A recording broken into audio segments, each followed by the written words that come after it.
You're watching Hillbilly Luxury, and you'll never guess what I found today. I went to the flea market and scored this sweet Timex Electric. That's right, that's pre-quartz. So let's see if we can get this thing working. I bought some batteries. Let's check it out. All right, let's start off with taking a look at this bad boy. All right, so when I noticed it, I was like, man, that is a cool looking watch. Like, immediately my eyes went to it because it reminds me of like a UFO case shape. And then it's got that, like, what's that called? That fume pattern, the light gray going to a darker gray. And then you got those little baton markers. There's no loom or nothing, which it doesn't matter anyways. The loom wouldn't be working by now. So let's zoom in and take a look here. All right.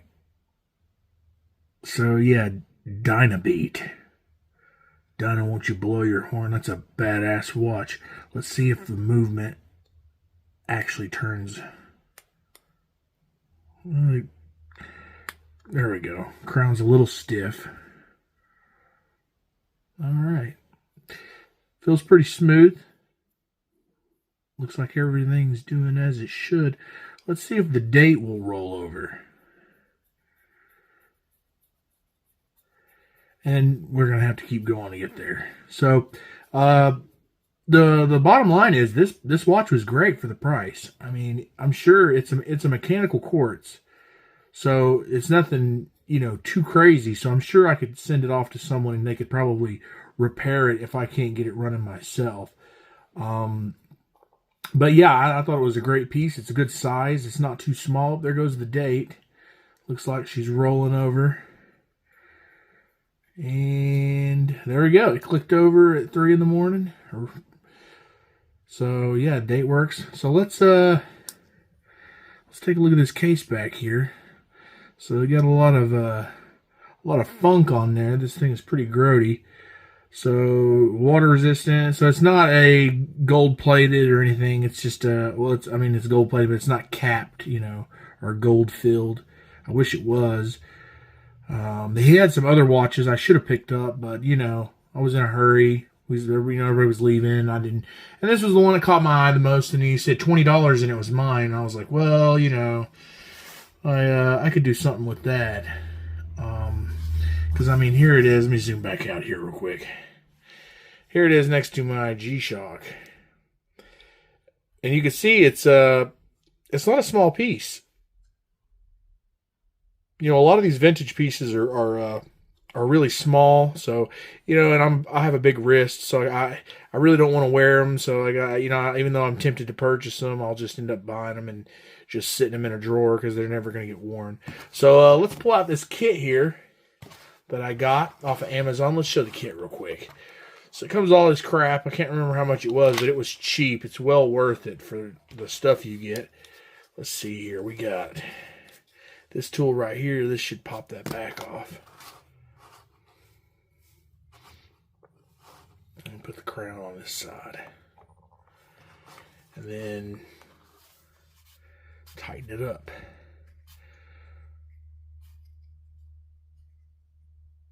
And get it nice and tight. Alright, it should be able to pop it from over here without scratching. Oh, dang it. Okay, I got it off there. It was just a little bit tighter on there than I thought it would be, so I managed to get it off there without doing any major damage to the watch. Didn't take any of the plating off. But as you can see, it's a hybrid between a mechanical and a quartz. So clearly that's where the battery's going to go. Let's take a look and see if there's any bad corrosion. Alright, yeah, looks like there's been some corrosion on there. Here's the original battery that came flying out of it. Yeah, it's definitely seen better days. So let me take a toothpick here and I'm just gonna scrape these edges right here, just so maybe it'll make a better connection when I put the new battery in, because you can see there is some buildup on the sides of that. And on this,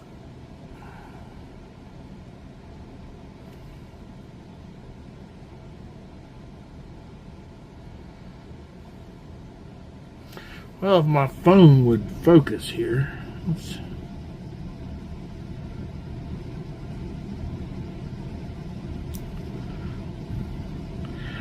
For some reason, it wants to focus on my skin. It does not like to focus on the watch. Alright. Yeah, definitely some buildup on there.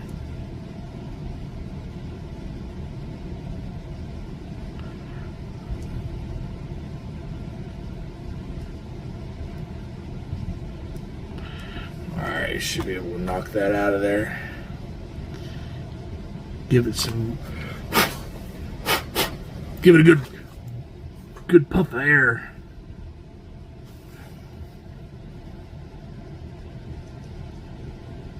Got some good lungs since I quit smoking.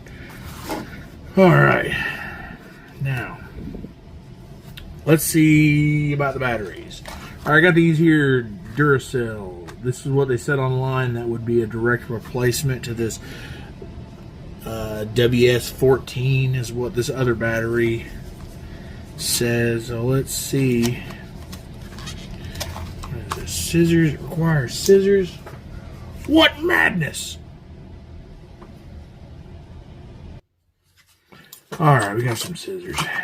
Yeah, I hate that I had to buy a 3-pack. Because I went to Walmart and picked this up, and it's like, I just need one battery. I just need one. I don't need 3 of them. I just want to see if this is going to work. And so if this watch doesn't work, then I just wasted like $10 on these batteries.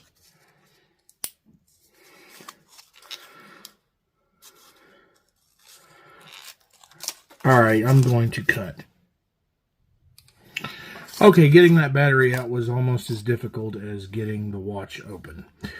Okay, so let's, I believe it goes down, and does it even fit in there?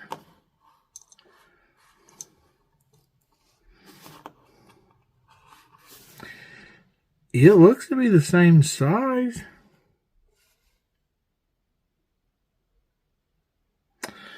But it would appear that it has that extra bulge that is not going to let it fit in there.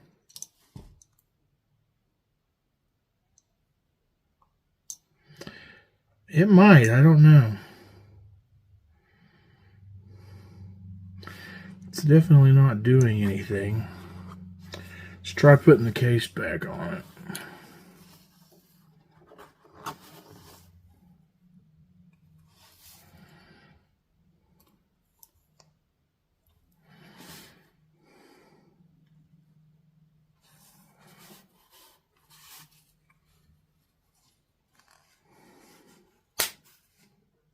Well, the case snapped back on it.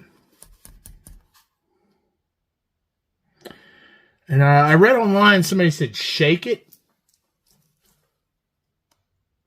Oh my gosh, there it goes. It's running. I shook it and it started running. What? Holy crap.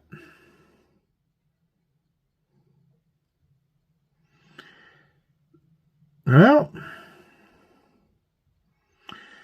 it is now a working watch. But let's see if it keeps running. That's pretty amazing. So let's see if it's got hacking.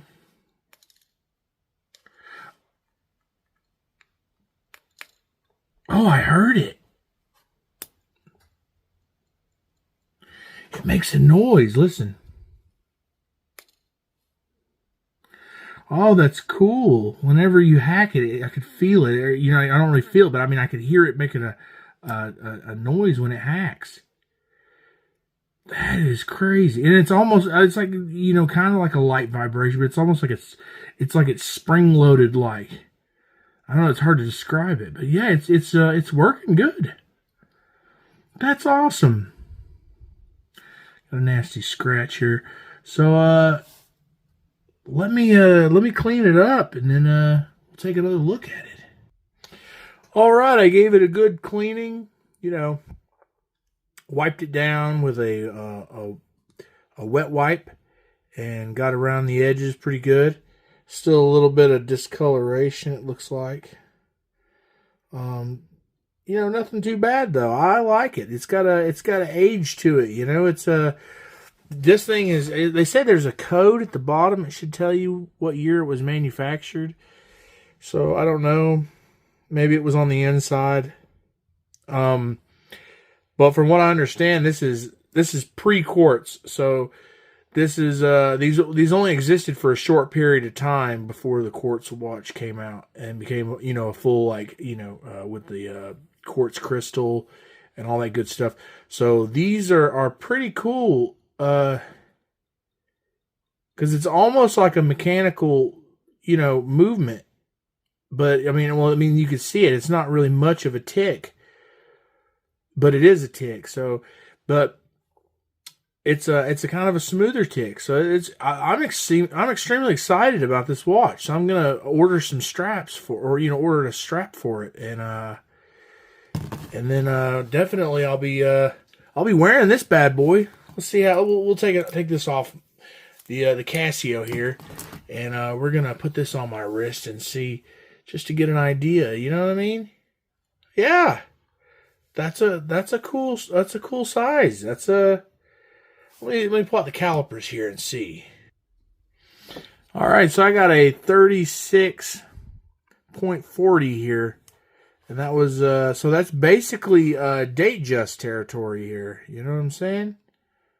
Maybe let me go out just a tiny bit more here, and that's from,